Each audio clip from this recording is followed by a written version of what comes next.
Film की शुरुआत में पता चलता है कि एक फेमस एक्ट्रेस जिसका नाम एना फ्रीड्स है, उसकी डेड बॉडी एक पार्टी में मिली है। इसका मतलब यह है कि पार्टी के दौरान अचानक ही एना फ्रीड्स की किसी वजह से मौत हो गई थी और अब उसकी डेड बॉडी को मुर्दाघर में भी लाया जा चुका था। इसके बाद हमें यहाँ दो दोस्तों को दिखाया जाता है, जिनमें से एक का नाम इवान था और वे अपने दोस्त पाओ से मिलने जा रहा था। दरअसल वे तीनों मिलकर एक पार्टी में जा रहे थे, लेकिन 1 घंटे बाद ही पाओ की शिफ्ट खत्म होने वाली थी, क्योंकि पाओ उसी अस्पताल में मुर्दाघर के अंदर काम करता था। इसके बाद तीनों बाहर आ जाते हैं। वे तीनों बाहर आके बहुत ही शराब पीते हैं और उसके बाद एना फ्रीड्स के बारे में बात करना शुरू कर देते हैं। तभी इवान पाओ से पूछता है कि क्या हम एना फ्रीड्स की डेड बॉडी को देख सकते हैं। पाओ उसे मना कर देता है क्योंकि ये कार्य जोखिम भरा था और इससे उसकी जो नौकरी है वो भी खतरे में पड़ सकती थी। एना फ्रीड्स काफी फेमस एक्ट्रेस होने के साथ ही बहुत ही ज्यादा खूबसूरत भी थी, इसलिए इवान इस बात पर बार बार जोर दे रहा था। उसे देखने के लिए उसे बहुत ही जिद करने लगा। उसके इतना जिद करने पर उस पाओ मान जाता है। फिर पाओ अपनी जॉब को खतरे में डालते हुए उन दोनों दोस्तों को एक ऐसी जगह लेके जाता है जहाँ किसी को भी जाना अलाउड नहीं था।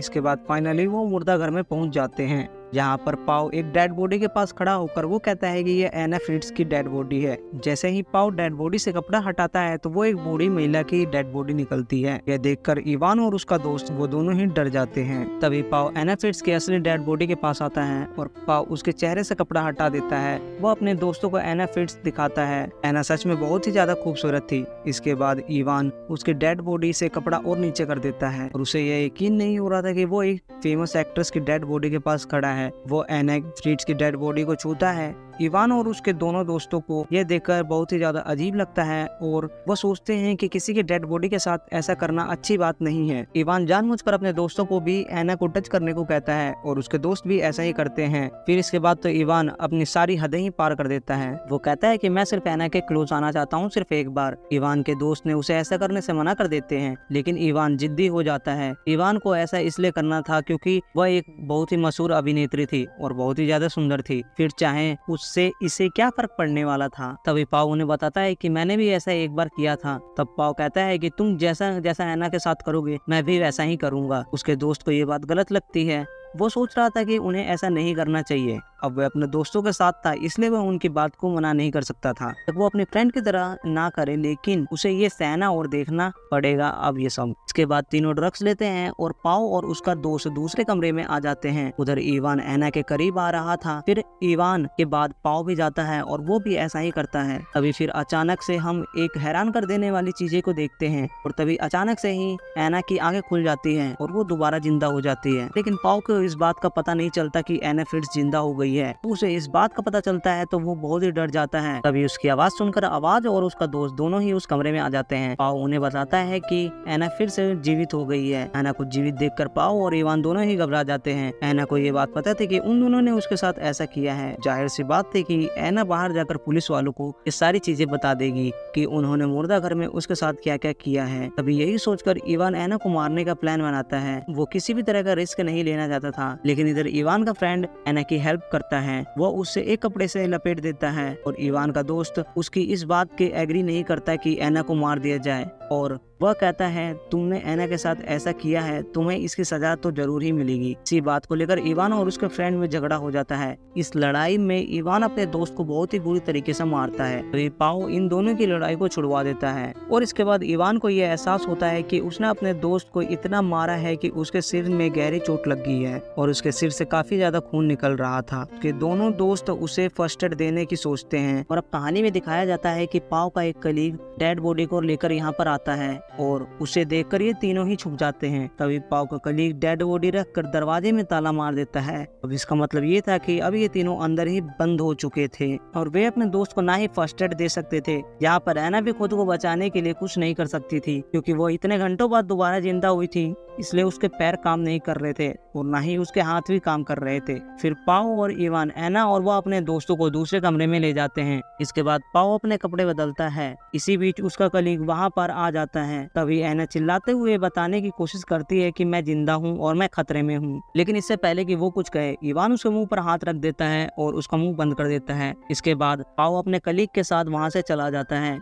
इवान का दोस्त भी बिल्कुल सांस नहीं ले रहा था। इवान उसे देखकर घबरा जाता है। तब एना कहती है कि शायद वो मर चुका है। जब वहाँ थोड़ी देर बाद पाओ वापस आता है तो उसे भी ये पता चल जाता है कि उसका दोस्त मर चुका था, जिसकी वजह से पाओ रोने लगता है और इवान उसे तसल्ली देता हुआ कहता है कि इसमें हमारी कोई भी गलती नहीं थी, यह सिर्फ एक एक्सीडेंट था। और तभी एना कहती है कि इस सब के लिए तुम्हें जेल होगा, तुम देख लेना। तब इवान उससे कहता है कि शट अप, अपना मुंह बंद रखो। इसके बाद इवान पाओ को बाहर लेकर जाता है और एक प्लान बनाता है। इवान कहता है अगर हम पकड़े गए तो हमारी लाइफ, हमारा फ्यूचर, सब कुछ ही बर्बाद हो जाएगा। इसके लिए हमें अपने दोस्त की डेड बॉडी को कहीं छुपाना होगा और साथ ही एना फ्रिट्ज को मारना होगा। एना खुद को स्ट्रेचर से नीचे गिरा लेती है और वह उसके दोस्त के जेब में से मोबाइल निकाल कर हेल्प के लिए किसी को कॉल करने की कोशिश करती है। तभी पाओ और इवान अंदर आ जाते हैं। इवान उससे मोबाइल छीन लेता है। इवान जब डायल हिस्ट्री चेक करता है तो उसे पता चलता है कि एना ने किसी को कॉल कर दी है, लेकिन उसकी बात नहीं हो पाई है। वे एना को दूसरी जगह लेकर जाते हैं। तभी उसके दोस्त के मोबाइल पर किसी का कॉल आता है। यह उसी व्यक्ति का कॉल था जो नंबर एना ने डायल किया था। असल में एना ने अपने फादर को कॉल किया था। जैसे ही इवान कॉल को पिक करता है, एना चिल्लाती है और अपने फादर से हेल्प मांगती है, लेकिन पाओ उसके मुंह पर हाथ रखकर उसे बंद कर देता है और कहता है कि बाय मिस्टेक कॉल लग गई थी, रॉन्ग नंबर, और यह कहकर फोन बंद। उसके बाद वो एना को मुर्दा घर में लाकर उसे जोर से थप्पड़ मारता है। इस पर एना कहती है कि तुम्हें इसकी सजा जरूर मिलेगी। तब इवान चिल्लाता है और एना से कहता है कि मत भूलो तुम एक थोड़ी देर पहले लाश थी और अब हम तुम्हें फिर से लाश बना देंगे। फिर इवान कंटेनर लाने के लिए वहाँ से चला जाता है ताकि वो अपनी फ्रेंड की डेड बॉडी को उसमें डालकर कहीं ले जा सके। तभी पाओ एना के हाथ पैर बांधने लगता है। एना उसे कहती है कि इसमें तुम्हारी कोई गलती नहीं है, सब कुछ इवान ने करा है, तुम्हें ये सब करने की कोई भी जरूरत नहीं है। फिर पाओ कहता है कि ठीक है, लेकिन ये सिर्फ एक एक्सीडेंट था। इस बात पर एना कहती है कि नहीं, ऐसा नहीं है, जब तुम अपने कलीग के साथ बाहर गए थे तो इवान ने उसका गला दबाकर मार दिया था। तो अचानक से पाओ इसके बारे में सोचने लगता है, लेकिन फिर वो एना के मुंह पर टेप लगाकर उसे बंद कर देता है।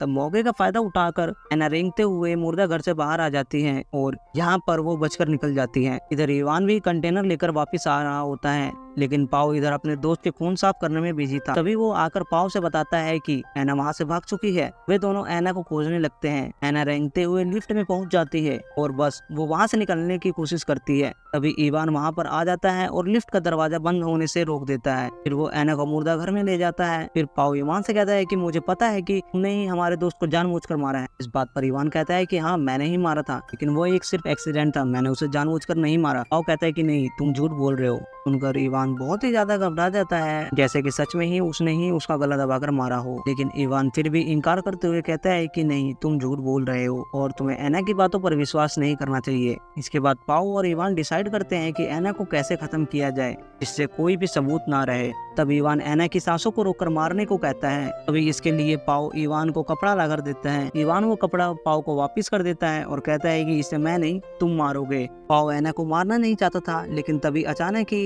इवान पाओ का हाथ पकड़ लेता है और कपड़े से एना के मुंह को ढक देता है। इवान इस अपराध के लिए खुद को जिम्मेदार नहीं ठहराना चाहता था जब उन्होंने कपड़ा नहीं हटाया और एना एक बार फिर से मर जाती है। इसके बाद वो कहता है कि एना की बॉडी को स्ट्रेचर पे रखते हैं और अपने फ्रेंड के डेड बॉडी को कंटेनर में डालते हैं और कहीं अलग ही रख के आते हैं। तभी इवान और कंटेनर लेकर आता है और वहाँ से चला जाता है। इधर पाओ भी एना की बॉडी को साफ करने लगता है। इवान अपने फ्रेंड की डेड बॉडी को एक जगह पर फेंक कर वापस आने लगता है और उधर पाओ ने एना की डेड बॉडी को अच्छे से साफ कर दिया था और अब बस वो जाने ही वाला था। लेकिन वो जाने से पहले पाओ एक बार वापस आता है और वो देखता है एना अभी भी जिंदा थी। और एना से कहता है कि तुम कुछ मत कहना और रिलैक्स रहना। अब यहाँ पर सवाल ये उठता है कि एना तो मर चुकी थी, फिर वो दोबारा जिंदा कैसे हो गई। दरअसल एना जब पाओ को बोल रही थी कि सारा कसूर इवान का है, तुम्हारा नहीं है, उन दोनों ने मिलकर एक प्लान बनाया था। उनके मुताबिक जब एना कदम घुटने वाला था तो उसने ऐसा रिएक्ट किया कि वो सच में ही मर चुकी है और फिर उसने उसके मुंह से कपड़ा हटा दिया था। इधर अब कहानी में दिखाया जाता है कि अब मुर्दा घर में इवान वापस आ चुका था। इसके बाद वो दोनों फ्रेंड यहाँ से निकलने लगते हैं। जाने से पहले इवान अपना वॉलेट चेक करता है, लेकिन उसमें से उसका आईडी कार्ड मिसिंग था।